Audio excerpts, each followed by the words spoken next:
तीसरे Ashes test में स्नीकोमीटर पर बहस खत्म होने का नाम नहीं ले रही। पहले दिन एलेक्स कैरी के नॉट आउट वाले फैसले पर हुए विवाद के बाद ऑस्ट्रेलियाई पेसर मिचेल स्टार्क ने भी इसे लेकर नाराजगी जताई है।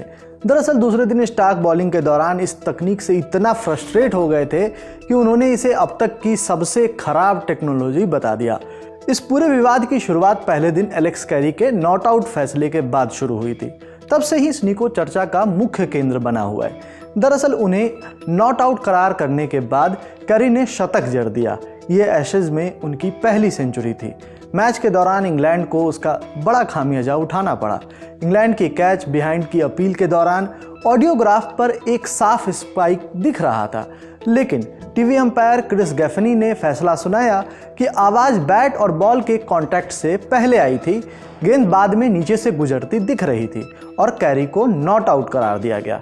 वहीं दूसरे दिन यह विवाद और गहरा गया। इस बार इंग्लैंड के विकेटकीपर बैटर जेमी स्मिथ को इसका लाभ मिला।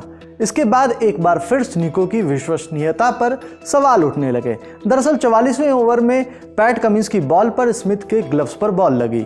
गेंद स्लिप में खड़े उस्मान ख्वाजा के हाथों में चली गई। ख्वाजा खुद श्योर नहीं थे कि उन्होंने कैच क्लीन पकड़ी है या नहीं। उन्होंने अंपायरों से पूछा। On field umpire Nitin Menon ने फैसला थर्ड अंपायर को भेज दिया। रिप्ले में दिखा कि जब बॉल गुजरी तो स्मिथ का ग्लव्स हिल रहा था, लेकिन स्नीको कोई स्पाइक दर्ज नहीं कर पाया। थर्ड अंपायर ने फैसला सुनाया कि गेंद ग्लव से नहीं लगी और हेलमेट से टकराई। इससे स्मिथ को जीवनदान मिल गया। इसी समय स्टार्क का गुस्सा फूट पड़ा। स्टंप माइक में उन्हें यह कहते हुए सुना गया, स्नीको को हटा देना चाहिए, यह अब तक की सबसे खराब टेक्नोलॉजी है। मजे की बात यह है कि सिर्फ 2 ओवर बाद ही स्नीको फिर से काम में आया। इस बार फैसला स्मिथ के खिलाफ गया। 46वें ओवर में कमिंस की गेंद पर पुल शॉट खेलने की कोशिश में स्मिथ कैरी के हाथों कैच आउट हो गए। मेनन ने बिना ऑन फील्ड फैसले के ही फैसला थर्ड अंपायर को भेज दिया। हालांकि ऑडियो स्पाइक गेंद के बैट से गुजरने के बाद एक फ्रेम बाद दिखाई दे रही थी।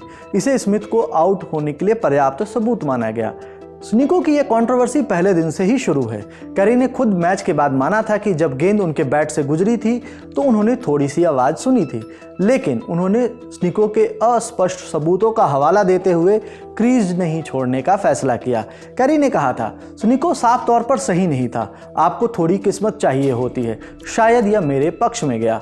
इस विवाद को और तूल देते हुए बीबीजी स्पोर्ट्स के फाउंडर वॉरेन ब्रेनन ने बाद में माना कि कैरी के रिव्यू के दौरान शायद गलत स्टंप माइक चुन लिया गया था।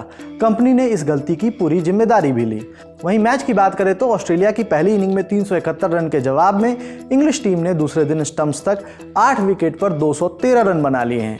महज 168 रन पर 8 विकेट गंवाने के बाद जोफ्रा आर्चर ने कप्तान बेन स्टोक्स का साथ देते हुए स्टंप्स तक बैटिंग जारी रखी।